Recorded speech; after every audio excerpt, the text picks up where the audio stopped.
오늘 말씀에 보면 그 시작하는 부분에 보면 3장 10절에 보면 바울이 또다시 저주 얘기를 하고 있습니다. 바울이 계속해서 우리가 잘 아는 것처럼 갈라디아서 1장에서도 다른 복음을 전하는 사람들에게 저주가 있을 것이다. 다른 복음을 믿는 자에게도 저주가 있고, 그리고 3장 10절에서도 또다시 율법 아래 있는 자들, 율법 행위에 속한 자들이라고 표현하고 있는데, 그런 사람들에게 저주가 있을 거다 이렇게 얘기를 하고 있습니다.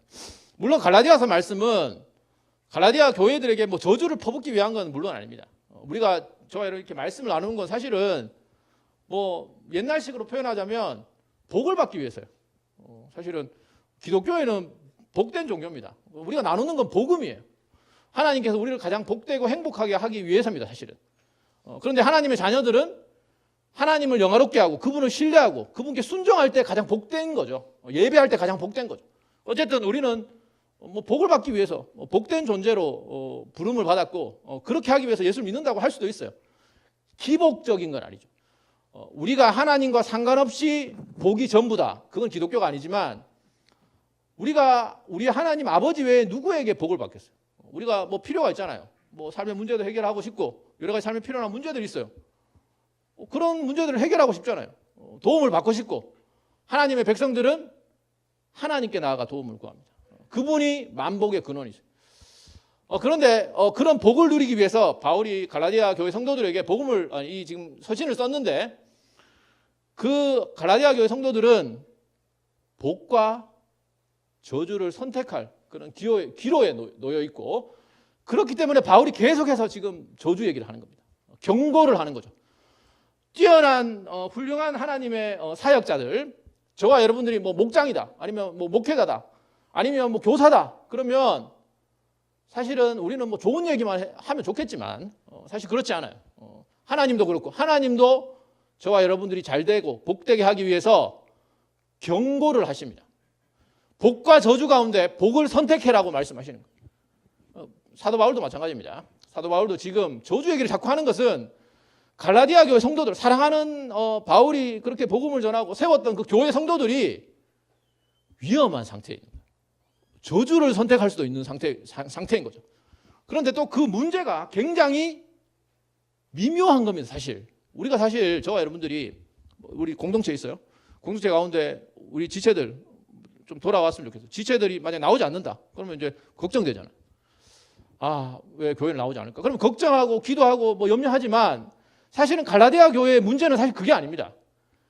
교회 안에서 함께 신앙생활을 하는 바로 그 사람들 가운데 문제가 있을 수 있다는 겁니다. 똑같이 신앙생활을 하지만, 똑같이 하나님의 말씀을 순종하지만, 어떤 사람들은 율법의 행위에 속한 자로서 저주 가운데 있고, 어떤 사람들은 참된 복과 기쁨 가운데 있는 거예요. 놀라운 얘기죠. 그래서 여러분들이 신앙생활에 있어서 사실은 우리가 예배를 드리고 말씀 듣는 때 사실 하나님께 영광을 돌리는 가장 중요한 문제겠죠. 첫 번째는. 두 번째는 우리가 말씀 들을 때 가장 중요한 태도가 뭔지 아십니까? 설교를 들을 때, 뭐 예를 들어 뭐 11시 예배든 아니면 뭐 수요 예배든 예배를 드릴 때 가장 중요한 태도는 자기 자신을 점검하는 겁니다. 점검하는 겁니다. 말씀을 나에게 한번 적용해 보고 점검하는 겁니다. 여러분 한번 점검해 보시기 바랍니다. 그래서 말씀을 들을 때, 그리고 목장 모임을 할 때, 이게 뭐 좋은 얘기를 나누는 거 좋지만 결국 내 영혼이 어디에 속해 있는지, 율법의 행위에 속해 있는지 아니면 주께 속해 있는지 확인해 보시기 바랍니다. 그래서 바울이 그래서 이제 점검을 하도록 권면하고 있는데, 대표적인 말씀이 고린도후서 13장 5절입니다. 고린도후서 13장 5절에 보면, 오늘 본문 말씀은 아니지만 같은 바울 서신에 고린도후서 13장 5절에 보면 이렇게 말씀하고 있어요. 여러분들도 한번 이 말씀을 적용해 보시기 바랍니다. 고린도후서 13장 5절, 너희는 믿음 안에 있는가? 너희 자신을 시험하고 너희 자신을 확증하라. 예수 그리스도께서 너희 안에 계신 줄을 너희가 스스로 알지 못하느냐? 그렇지 않으면 너희는 버림받은 자니라. 이렇게 얘기하고 있습니다. 우리가 사실 사탄이잖아요. 사탄이 있어요. 사탄이 사실은 어떤 일을 많이 할까요? 하나님의 일을 무너뜨리려고 하겠죠. 악한 영이 우리 마음에 하나님의 약속을 믿지 못하게 만들겠죠. 그래서 이제 하나님 말씀에 대해 의심을 갖게 됩니다. 사실 하나님의 그 귀한 말씀들, 약속들, 우리의 소망의 말씀들을 신뢰하지 못하게 하는 거예요. 신뢰하지 않고 인내하면서 저와 여러분이 인내하면서 어떨 때 기다려야 되고 어떨 때는 신뢰하면서 용기를 내야 되는데 사탄이 그렇게 하지 못하게 하죠. 그래서 의심을 주는 역할을 합니다. 사탄이 하는 일이. 또 한 가지 일이 뭐냐면 이제 반대 극단이라고 할 수 있는데 사탄은 저와 여러분들에게 거짓 확신을 줍니다. 거짓 확신을. 그러니까 한편으로는 하나님 말씀을 믿지 못하게 해요. 그래서 이제 참된 기쁨과 만족과 확신 가운데 못 거하게 하죠. 다른 한편으로는 우리의 상태가 위험한데 우리가 실제로는 은혜에 속해 있지 않을 수도 있는데 확신을 갖게 합니다. 확신을. 갈라디아서 말씀 같으면 갈라디아서에 보면 우리가 말씀을 살펴봤어요. 거짓 교사들이 있었습니다. 거짓 교사들. 거짓 교사들 어떻게 생각했을까요? 자신들이 하나님의 백성이고 구원의 복을 누리고 있다라고 생각했겠죠. 우리도 그럴 수가 있습니다. 여러분들이 여러분의 신앙을 점검해야 된다고 말씀드렸잖아요. 여러분들이 내가 주님을 알고 믿고 사랑하느냐로 여러분의 신앙의 어떤 건강 상태를 점검해야 됩니다. 여러분의 활동이 아니라 오해하지 마시기 바라요. 아무것도 안 해도 된다라거나 우리가 자칫 갈라디아서 말씀을 읽고 율법의 행위에 관해서 얘기를 하다가 자칫 그러면 결국 우리가 아무것도 안 하고 그냥 하나님만 그냥 가만히 멍하니 그냥 수동적인 신앙생활을 얘기하는 게 아닙니다. 여러분이 사실은 하나님께 은혜를 부어주시면서 일을 하잖아요. 그런데 우리가 찬양을 하고 예배를 하고 여러 준비를 하고 수많은 귀한 사역들 가운데 믿음으로 하시기 바랍니다. 믿음으로. 주님께서 여러분에게 베풀어 주신 내가 그 은혜를 알고 감사의 고백이 되시기 바라요. 그게 아니면 여러분들이 여러분의 활동 자체로 여러분의 신앙이 올바른 건지 아니면 건강한 건지 내가 은혜에 속한 건지 더 나아가서 내가 정말 하나님의 백성인지를 점검하시면 안 돼요. 점검하시면 안 됩니다. 그래서 이런 생각을 꼭 하시기 바랍니다. 그래서 여러분들이 갈라디아서 바울의 표현에 따르면 아직까지 내가 그 저주에서 속량받지 못한 상태에 있는지 아니면 내가 참으로 속량받은 은혜의 자리에 있는지 그리스도께 속해 있는지를 여러분만 알아요. 여러분 스스로 한번 점검해 보시기 바랍니다. 오늘 본문 말씀에 몇 가지 중요한 표현들을 살펴보겠습니다. 몇 가지 중요한 표현들을 살펴볼 텐데 세 가지를 살펴보겠어요. 첫 번째는 약간 중요한 우리가 말씀을 이해하고 할 때 필요한 중요한 세 구절이 있는데 첫 번째는 3장 10절에 나오는 율법의 행위라는 표현입니다. 율법의 행위. 기억해 두세요. 율법의 행위라는 표현이 있고 두 번째는 13절 말씀인데 13절에 보면 이건 좀 표현이 좀 길다고 할 수 있는데 전체 답니다. 그리스도께서 우리를 위하여 저주를 받은 바 되사 율법의 저주에서 우리를 속량했다. 율법의 저주에서 속량했다는 게 뭔지 한번 생각해 보고 마지막으로 성령의 약속이라는 표현을 생각해 보도록 하겠습니다. 첫 번째 3장 10절에 나오는 율법의 행위. 율법의 행위라는 말은 제가 여러 번 강조했었죠. 성경에서 특히나 바울 서신에서 율법 또는 율법의 행위라는 말을 그 맥락을 보고 잘 이해해야 된다고 말씀드렸는데 적어도 갈라디아서와 로마서 바울 서신 여러 곳에서 율법의 행위라는 표현은 부정적으로 사용됩니다. 부정적으로. 그 말은 율법주의적 행위로서 나쁜 얘기를 하는 거예요. 나쁜 얘기. 왜냐하면 이게 왜 중요하냐면 나중에 갈라디아서 말씀에 보면 여러분 자꾸 이제 우리는 율법의 저주로부터 자유로워지는 거예요. 율법의 행위, 율법으로부터 자유롭다는 얘기는 저와 여러분들이 하나님 말씀에 순종 안 해도 된다거나 아니면 저와 여러분들이 하나님의 뜻에 순종하기 위해서 노력할 필요가 없다는 얘기가 아닙니다. 그렇게 생각하면 큰일 나는 거예요. 그것을 반율법주의라고 합니다. 도덕률 폐기론이라고 하는데 도덕률 폐기론은 소위 말하는 율법주의만큼이나 잘못된 거예요.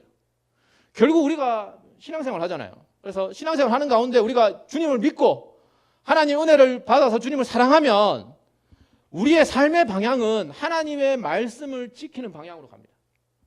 그러니까 은혜를 소위 말하면 이런 거 있잖아요. 은혜를 받으면 하나님을 사랑하고 그분께 순종하고 싶어지는 거예요. 그래서 성령의 능력으로 우리는 물론 이 땅에서 끝까지 완전하지 않지만 늘 실패하고 넘어지지만 주님을 사랑하고 섬기는 방향으로 나아가는 거예요.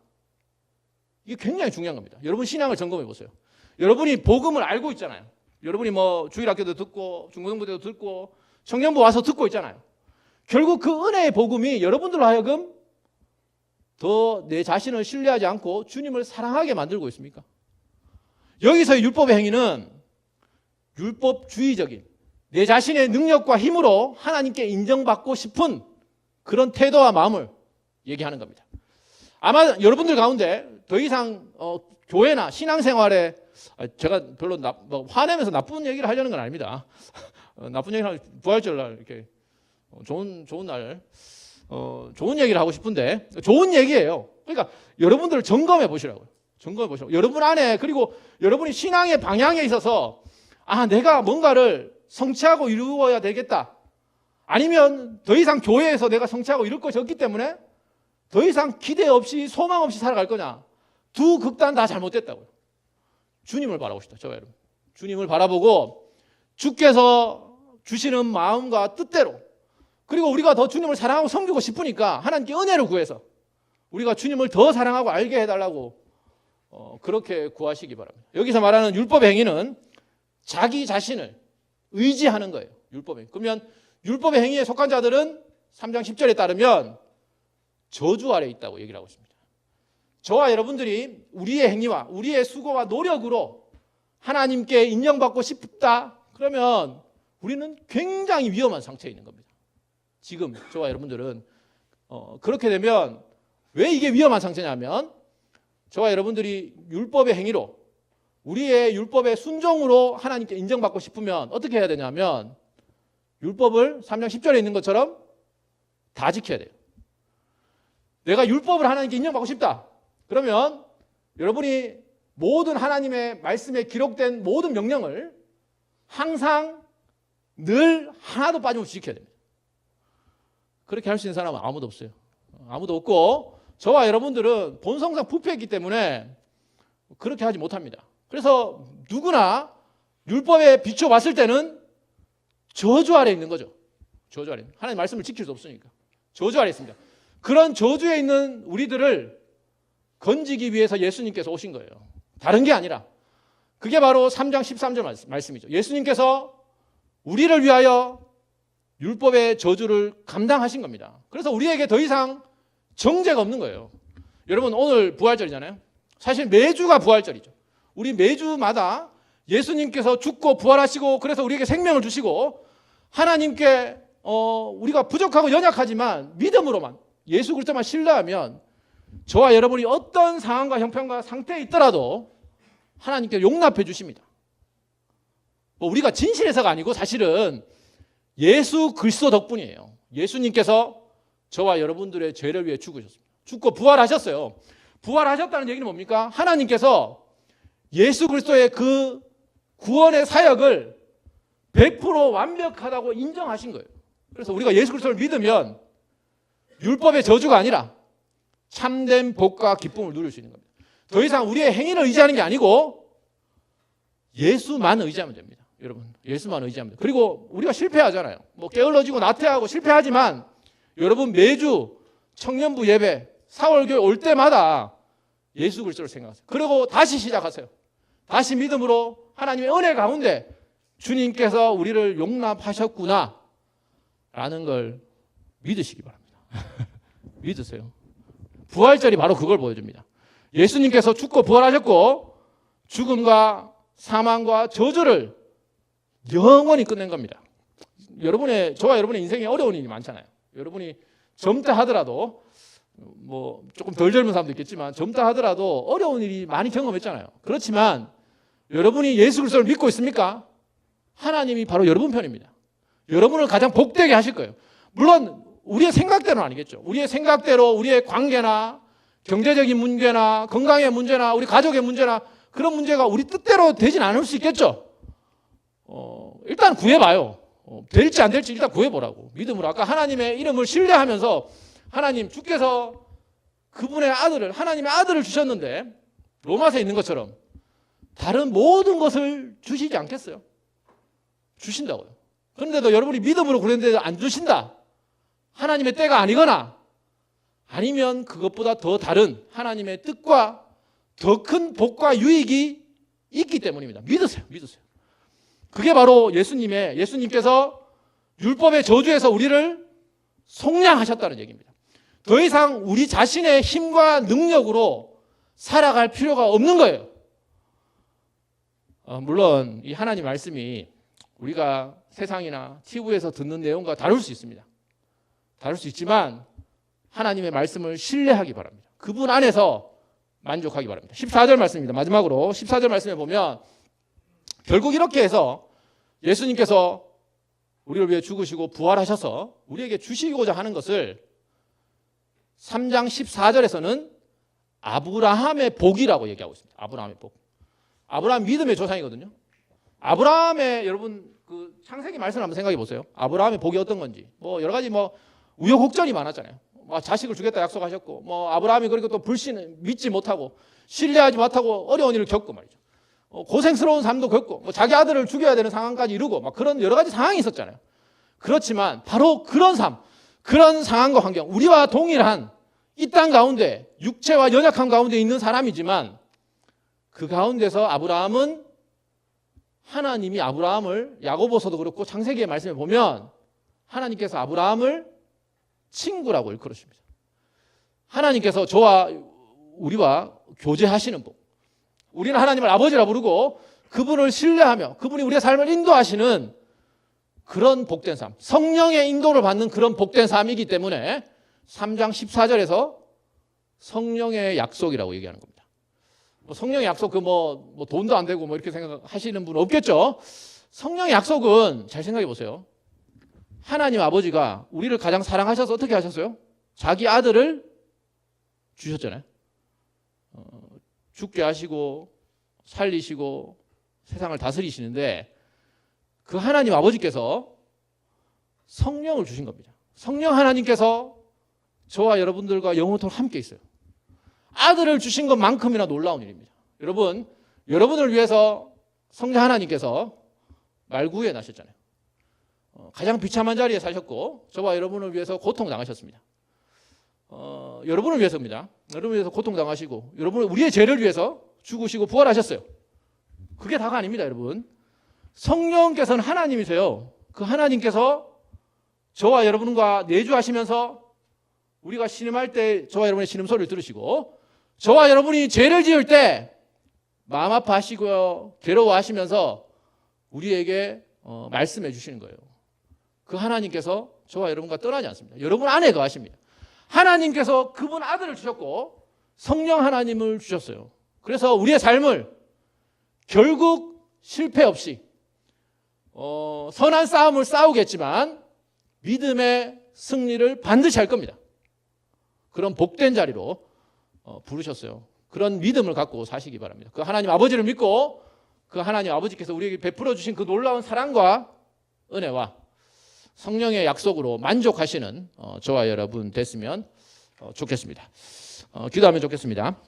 기도 같이 하면 좋겠습니다. 두 가지 기도했으면 좋겠는데 하나는 우리 자신을 점검하면 좋겠습니다. 여러분 스스로를 돌아보시기 바랍니다. 그리스도께서 여러분 안에 있으면 아무 소용이 없어요. 교회를 10년, 100년 다녀도 아무 소용이 없어요. 여러분 안에 정말 주님을 알고 있는지, 주님을 사랑하고 있는지를 점검해 보시기 바랍니다. 주님을 아직 잘 모르고 있다면 주님 믿음을 더해 주십시오 하고 구하시기 바라요. 한 가지는 그렇게 기도했으면 좋겠고 또 한 가지는 여러분의 소원을 위해서 기도했으면 좋겠습니다. 주께서 우리의 부활의 산소망이 되십니다. 주께서 나의 삶과 앞길과 여러 가지 삶의 문제들, 걱정들 있잖아요. 그런 것들 가운데 정말 주님을 신뢰하면서 살아갈 수 있게 해달라고. 두 가지. 하나는 여러분 자신을 정직하게 점검해 보시고 점검할 수 있는 마음과 눈을 달라고 기도하시고 또 한 가지는 여러 가지 삶의 필요들, 문제들 그 모든 것들을 죽으시고 부활하셔서 지금 다스리고 계신 그 살아계신 주님의 이름으로 하나님 아버지께 나아갔으면 좋겠습니다. 기도하겠습니다. 하나님 아버지 감사합니다. 말씀을 듣습니다. 우리가 말씀을 들었고 하나님 우리 삶을 돌아보게 됩니다. 하나님 우리 가운데 참으로 예수 그리스도에 대한 믿음이 있는지 주님을 사랑하는지 점검해 보게 됩니다. 하나님 아버지 우리의 행동으로 우리의 훈련으로가 아니라 단순히 주님의 우리의 여러 가지 일들로가 아니라 참으로 제가 주님을 사랑하는지 주님을 알고 있는지, 그 십자가에 내가 죽고 주님과 함께 죽고 살았는지, 내가 지금 이 땅 가운데 사는 것이 나를 위해 죽으시고 부활하신 그 주님을 믿는 믿음으로 사는지, 내가 그렇게 여전히 주님을 사랑하고 있는지, 아니 더 사랑하고 있는지 하나님 은혜를 베풀어 주시길 소원합니다. 하나님 알 수 있도록 성령께서 역사해 주셔서 빛을 비춰주셔서 정직하게 우리 영혼을 돌아볼 수 있도록, 점검해 볼 수 있도록, 부활하신 주님과 살고 있는지 점검해 볼 수 있도록 주여서 하나님 아버지, 우리 청년들이 있습니다. 하나님 기억해 주시고 삶의 피로들, 걱정들, 여러 가지 직장의 문제들, 주변의 여러 가지 문제들, 우리의 삶의 문제들을 죽게 하려오니 부활의 주님께서 우리와 함께 해주옵소서. 성령께서 함께 해주셔서 우리의 삶을 이끌어 주시고 인도하여 주셔서 하나님 아버지 주님의 이름을 높일 수 있도록 주여 도와주시기를 소원합니다. 하나님 우리의 청년들 기억해 주시고 믿음으로 살아갈 수 있도록 주여 도와주시기를 소원합니다. 하나님 우리가 우리의 삶의 모습과 형편과 상황이 주여 오늘 산자들의 다리가 아니라 우리가 주여 오늘 죽은 자같이 사망한 자같이 그런 자리에 있다 하더라도 주님을 신뢰할 수 있도록 주여 은혜 베풀어 주옵소서. 하나님 아버지 감사합니다. 주께서 우리를 부르셔서 복된 자리로,